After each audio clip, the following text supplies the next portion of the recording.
요양보호사 선생님들, 안녕하세요. 혹시 전문 요양보호사라고 들어보셨나요? 지금 선생님들 경력에 아주 큰 변화를 가져올 수도 있는 새로운 국가 자격증 이야기가 나오고 있거든요. 오늘 이 내용 제가 알기 쉽게 싹 다 설명해 드릴 테니까요. 꼭 한번 들어보세요. 자, 바로 본론으로 들어가 보죠. 최근에 공식 연구 보고서 하나가 나왔는데 이게 우리 요양 현장을 완전히 뒤바꿀 수도 있는 내용이에요.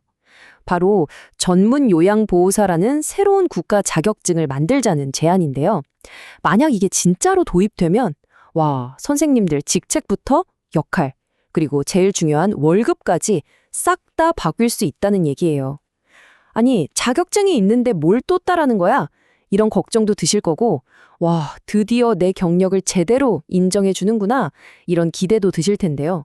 오늘 그 속사정을 샅샅이 파헤쳐 보겠습니다.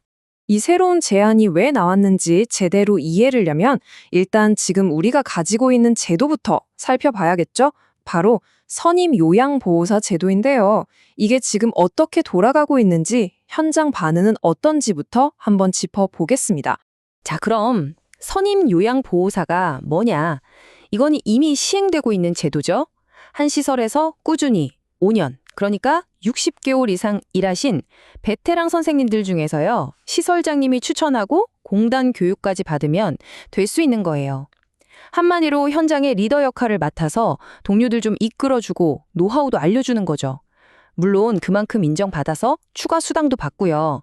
그런데 이 제도가요, 생각보다 현장에서 반응이 엄청 뜨거웠습니다. 2023년에 시범 사업을 했는데 와, 대상기관 10곳 중에 4곳 이상, 무려 41%가 참여했다니까요?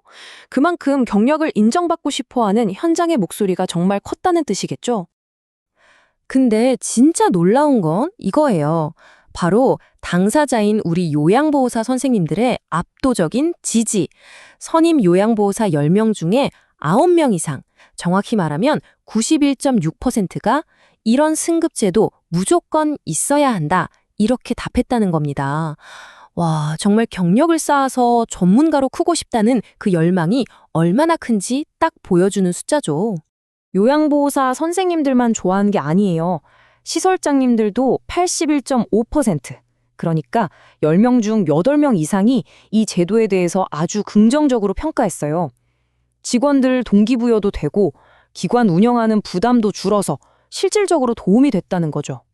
아니, 잠깐만요. 이렇게 다들 좋아하고 만족하는데 그럼 도대체 왜 바꾸려고 하는 걸까요? 그렇죠. 연구 보고서를 자세히 들여다보니까 이 제도가 점점 커지면서 몇 가지 문제점들이 고개를 들기 시작했더라고요. 가장 큰 문제 중 하나가 바로 역할이 겹친다는 거였어요. 특히 주야간 보호기관 같은 곳에서요. 선임 요양보호사가 고충 상담이나 갈등 중재 같은 걸 하다 보니까 이게 원래 사회복지사 선생님들이 하던 일이랑 겹치는 거예요. 그러다 보니 이거 누가 해야 되는 일이지? 하면서 업무 경계가 애매해진다는 지적이 나온 거죠. 문제가 이게 다가 아니었어요. 선임 요양보호사를 뽑는 과정에서 동료들 사이에 괜히 막 서운한 감정이 생기기도 하고요.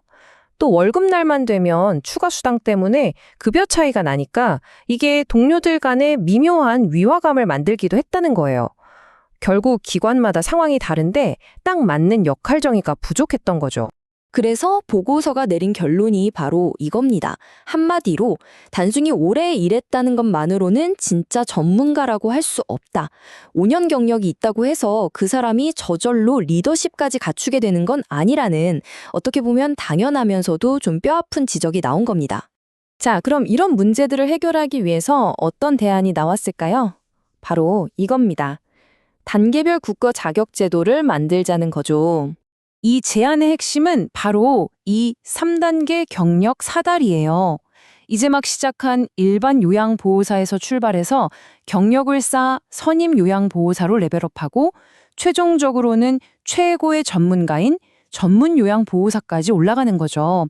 마치 게임처럼 선생님들의 커리어에 명확한 성장 경로를 국가가 만들어주겠다는 구상입니다. 이건 그냥 이름만 하나도 만드는 게 절대 아니에요. 가장 중요한 변화는 이제 짬만으로는 안 된다는 겁니다.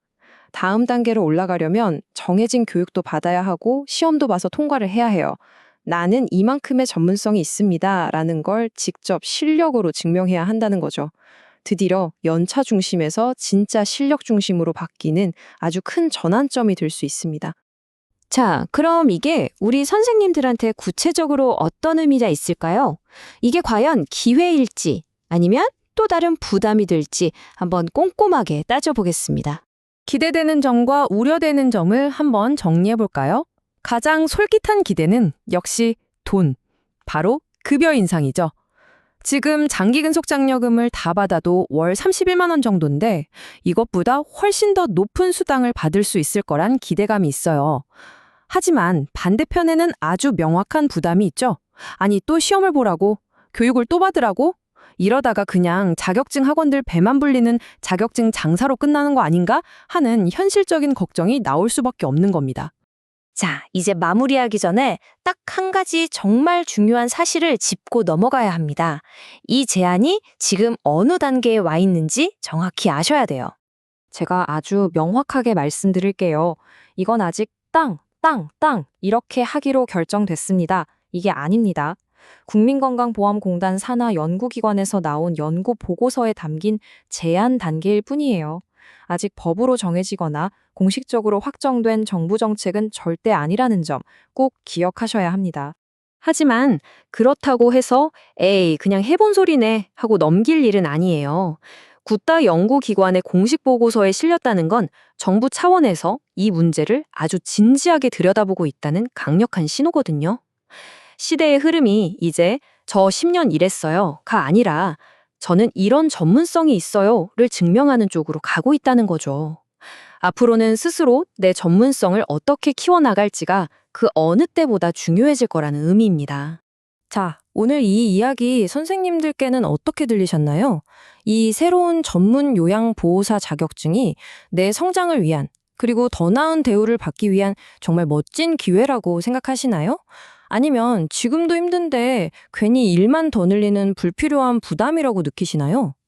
이 논의가 앞으로 어떻게 진행될지 모르지만 그 과정에서 현장에 계신 바로 선생님들의 목소리가 무엇보다 중요할 겁니다. 여러분의 생각은 어떠신가요?